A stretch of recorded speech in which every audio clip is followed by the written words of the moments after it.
महाशिवरात्रि, वो दिन जब पुरुष और प्रकृति के मिलन ने इस सृष्टि में प्रेम, तपस्या और इंतजार की सबसे बेहतरीन उदाहरण स्थापित किया। जब हमारे महादेव का इंतजार और माता पार्वती की तपस्या दोनों संपन्न हुई। लोग कहते हैं कि ताजमहल प्यार की निशानी है या रोमियो जूलियट की कहानी प्यार को दर्शाती है। हम कहते हैं कभी बनारस तो आइए, आपको पता चलेगा डिवाइन लव किसे कहते हैं। अपने साथी के लिए वर्षों तक तपस्या क्या होती है, कैसे दो पोलर ऑपोजिट एनर्जीज एक दूसरे में विलीन हो जाती है और आदि शक्ति बनती है। जब महादेव के भक्त उनके बारात में नाचते हैं और पूरा बनारस ओम नमः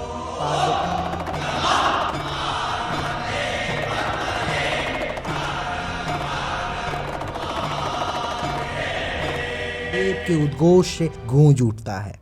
आप सबको महाशिवरात्रि की बधाइयाँ।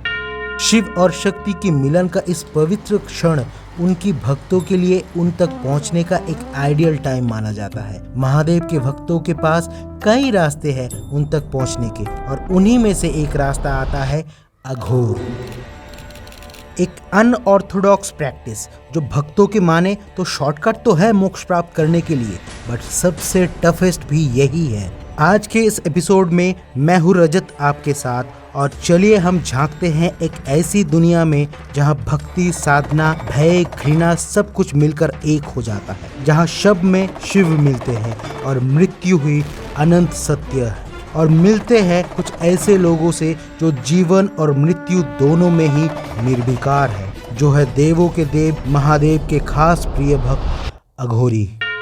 इमेजिन करिए रात का समय और एक शमशान का दृश्य, रूह कपा देने वाला सन्नाटा और जलती चिताओं के बीच अपने शरीर को भस्म से लपेटे हुए अघोरी। ये सीन किसी के भी रोंगटे खड़े कर सकते हैं। मेन स्ट्रीम मीडिया में ज्यादातर अघोरीज को डरावना और खतरनाक दिखाया जाता है, और कई लोग तो उन्हें कैनिबल्स भी कह देते हैं, पर सच्चाई इससे काफी डिफरेंट है। जब आप शिवा को देखोगे तो आप पाओगे कि उनकी हर रूप का एक ऑपोजिट रूप है। अगर आपको संत आदि योगी शिव दिखेंगे तो वहीं पर क्रोध में भरे काल भैरव भी है। अघोर भी यही दर्शाता है। अघोर का मतलब ही है डेथ को एक्सेप्ट करना, और अघोरी डेथ और लाइफ के बैलेंस को समझने के लिए ही अपने शरीर पर भस्म लगाते हैं। उनकी प्रैक्टिस काफ़ी डिफरेंट होती है, बट गोल एक ही होता है, माया से दूर रहना और अपने ट्रू सेल्फ को पहचानना। अघोरी साधु शिवा के महाकाल रूप और शक्ति की माँ काली की रूप की पूजा करते हैं। इनका मानना होता है कि अगर आपको शिव तक पहुंचना है तो आपको शक्ति को भी समझना होगा। ये कहते हैं कि पूरी प्रकृति ही शक्ति है और पूरा ब्रह्मांड ही शिव है। अघोरी साधु सिर्फ आपको शमशान में ही नहीं मिलेंगे, ये आपको बंगाल की घने जंगलों में और हिमालय की ऊंची पहाड़ियों पर भी मिल जाएंगे, अपनी साधना में लीन, शून्य की ओर बढ़ते हुए, शिव की ओर बढ़ते हुए। अघोरीज अच्छे और बुरे में कोई डिफरेंस नहीं मानते। उनके हिसाब से सब कुछ एक ही है, और ये सोच कि किसी कर्म का एसेंस बुरा या अच्छा है, ये सिर्फ एक बाधा है किसी के आध्यात्मिक विकास में। इसी वजह से उनकी कई प्रैक्टिसेस ऐसी है जो काफ़ी अनऑर्थोडॉक्स मानी जाती है। ये माना जाता है कि अघोरी ह्यूमन फ्लेश को कंज्यूम करते हैं। अघोरीज एक्टिवली किसी को नहीं मारते, ये चिता के जलने के बाद बचे हुए ह्यूमन फ्लेश को ही कंज्यूम करते हैं। पर अघोरीज सिर्फ ह्यूमन फ्लेश ही नहीं खाते, इनकी डाइट इनकी एनवायरनमेंट पे डिपेंड करती है, और ये ज़्यादातर फ्रूट्स, मिल्क एंड वेजिटेबल्स को कंज्यूम करते हैं।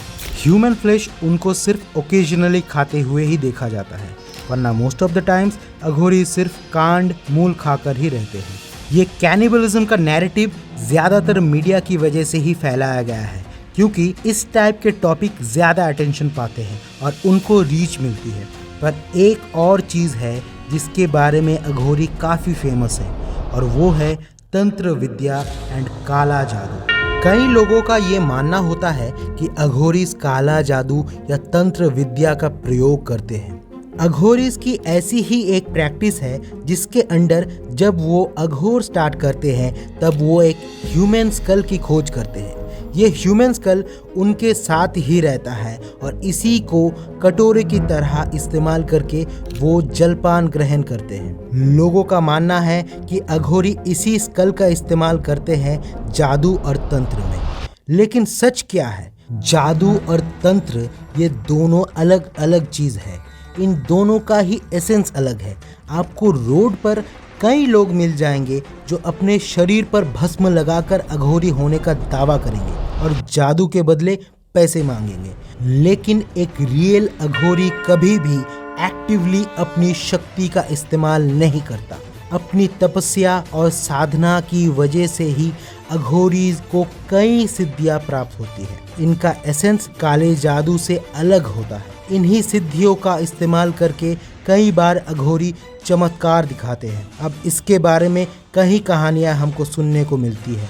बाबा कीनाराम जी, जिनके बारे में कहा जाता है कि औरंगजेब के दरबार में उन्होंने अपनी शक्तियों का इस्तेमाल किया था और औरंगजेब भी उनसे डरता था। इसी तरीके से बाबा कालूराम जी, भगवान राम जी और भी कई साधुस के बारे में सुनने को मिलती है। परंतु क्या सच है और क्या नहीं, ये किसी को नहीं पता।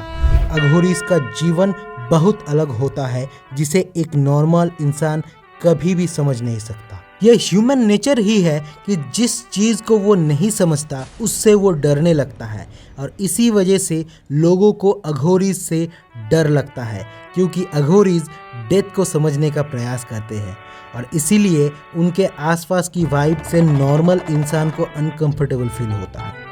बट अगर एक बार आप उनको समझने की कोशिश करोगे तो पता चलेगा कि अघोरी कोई नॉर्मल साधु नहीं है और अघोर कोई नॉर्मल प्रैक्टिस नहीं है। दुनिया की ये माया ऐसे ही डिजाइंड है कि इसमें उलझते उलझते हम ये बात भूल जाते हैं कि लाइफ एंड डेथ दोनों हमारे साथ साथ ही चलते हैं ऑल द टाइम और हम अपने रोज़मर्रा की ज़िंदगी के मटेरियलिस्टिक प्रेशर्स प्रॉब्लम्स में इतना खोते चले जाते हैं कि जब अचानक से अघोरियों को देखते हैं कि वो हमारे हर कॉमन परसेप्शन टुवर्ड्स लाइफ को तोड़ता जा रहा है तो हमें डर लगता है।